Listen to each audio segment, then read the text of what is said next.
Without a doubt, one of the best ways to save money on travel without compromising your experience is by paying for flights and hotels with points and miles earned through travel credit cards.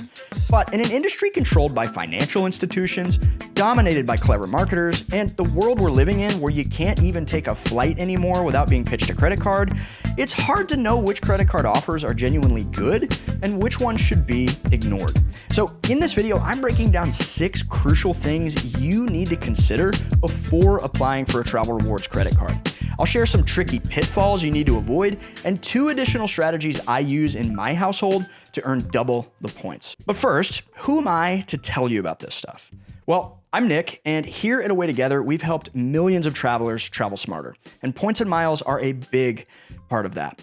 But I don't just talk about this stuff. I actually use the strategies that I teach here to take myself and my family on epic trips. My wife and I once earned nearly 2 million points and miles, and we used them to help us fund a 6-month trip around the world, flying business class, staying in nice hotels, and stretching our budget farther than we ever thought possible. Since then, I've used points and miles to redeem well over $150,000 worth of travel, including this $15,000 flight to Tokyo with 7-course Japanese dining, this Emirates first class suite the size of a hotel room in the sky, taking my whole family to Austria in lie flat business, staying in this 5-star hotel overlooking the Ponte Vecchio in Florence, and so many more, all for pennies on the dollar. And most of the points I used to book all these epic experiences, I earned without taking a single flight. I got them by strategically signing up for specific travel rewards credit cards that fit my situation and then redeeming the points for a good value. These are just examples. Your mileage may vary, and nothing I share here is a guarantee, but I am living proof, and I have the receipts, that this stuff actually works. Before you apply for any card, do some quick Googling. Many cards require good to excellent credit, but exact requirements vary by issuer. The tool I use to check my credit score is creditkarma.com. It's completely free, and you can check your score daily. There's no inquiry or hard pull or anything like that. Create a free account, and you can view scores from TransUnion and Equifax for free. A major factor before signing up for a travel rewards credit card is the number of cards you've already opened and how recently you've opened them. Certain banks pay close attention to this, and depending on your history, may automatically deny you access to certain credit cards, even if you have an excellent credit score. Chase credit cards, for example, are especially valuable in the points and miles world, and for that reason, many travelers choose to prioritize these early in their journey.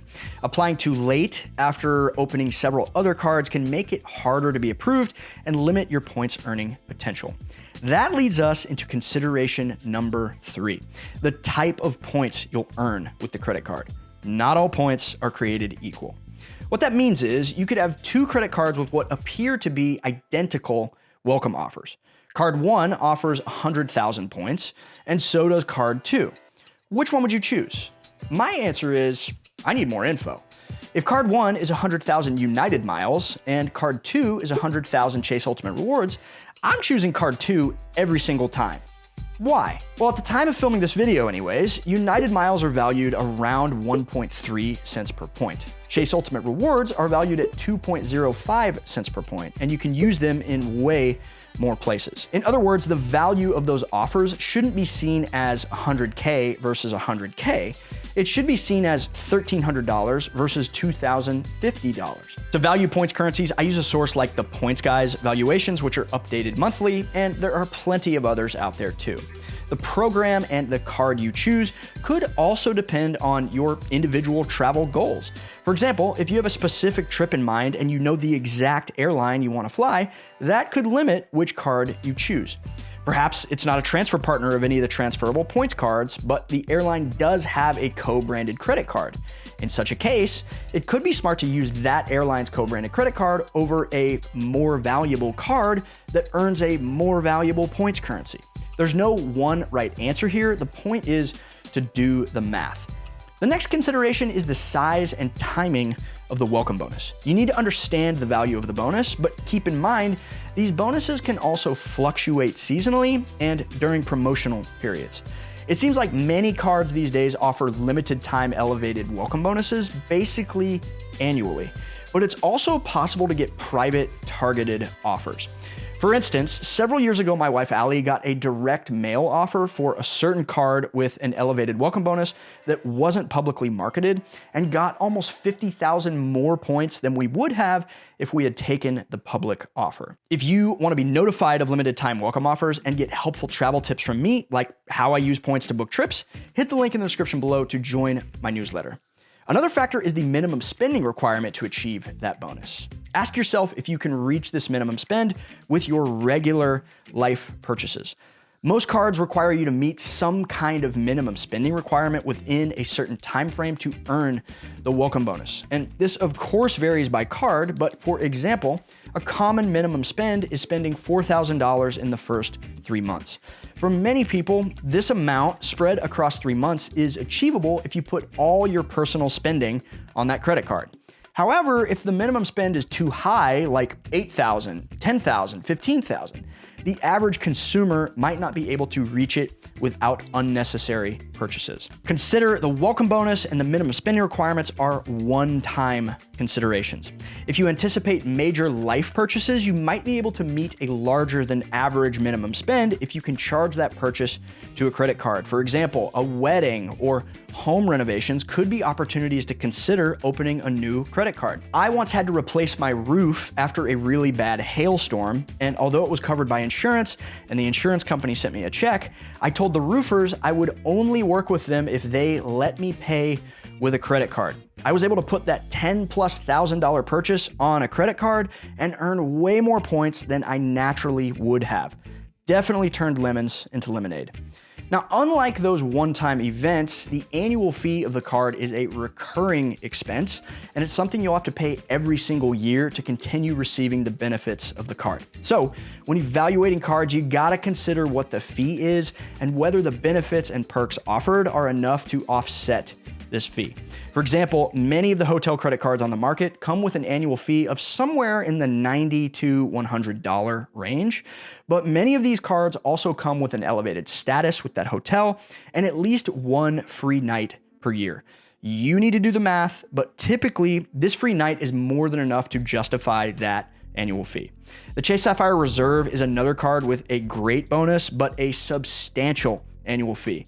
At the time of filming, you can earn 125,000 bonus points after you spend $6,000 on purchases in the first 3 months from account opening, but that annual fee is now $795. This card is still regarded as one of the best travel rewards credit cards out there because the perks and benefits it offers more than offset that annual fee.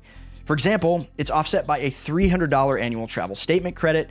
The first $300 in travel purchases each year go towards this credit before you start earning points in the travel category, plus a new $300 annual dining credit, up to $150 biannually at Sapphire Reserve executive tables. And then it has all kinds of additional perks like access to over 1,300 airport lounges worldwide, complimentary Dash Pass and Lyft Pink membership, trip delay and primary rental car insurance, a statement credit of up to $120 every 4 years towards TSA PreCheck or global entry, a lot of things that, if you travel enough, offset this annual fee if you use them. I personally carry this card and I'm gonna continue to carry it, but if you don't travel often enough to get value out of these things, or just keeping up with all the offset math exhausts you, you may want to check out this card's little brother, the Chase Sapphire Preferred card, which has an annual fee of only $95.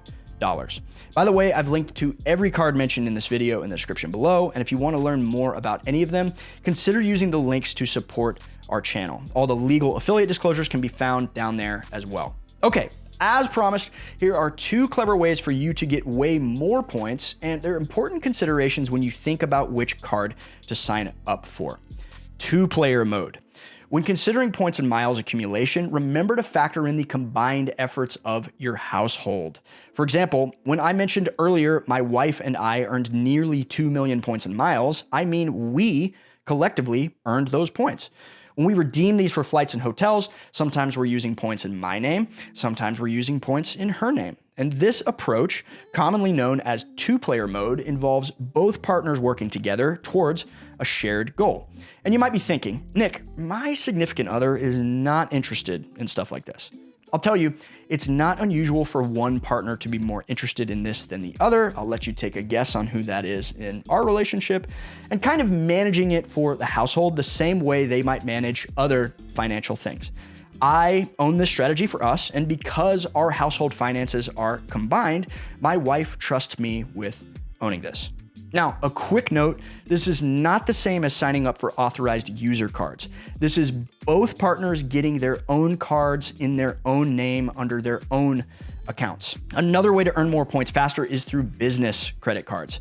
Business credit cards can offer excellent bonuses and help slow down the number of inquiries on your personal credit. Now you may be thinking, Nick, I don't own a business. Well, even if you aren't an employer doing millions a year in revenue, if you have any kind of income generating business, you might actually qualify for a business card, even if you don't think of yourself as a traditional business owner. If you want to get practical and see exactly how my family and I personally employ all of these strategies to earn and redeem hundreds of thousands of Chase Ultimate Rewards points every year, check out this video right here. Thanks so much for watching. Happy travels.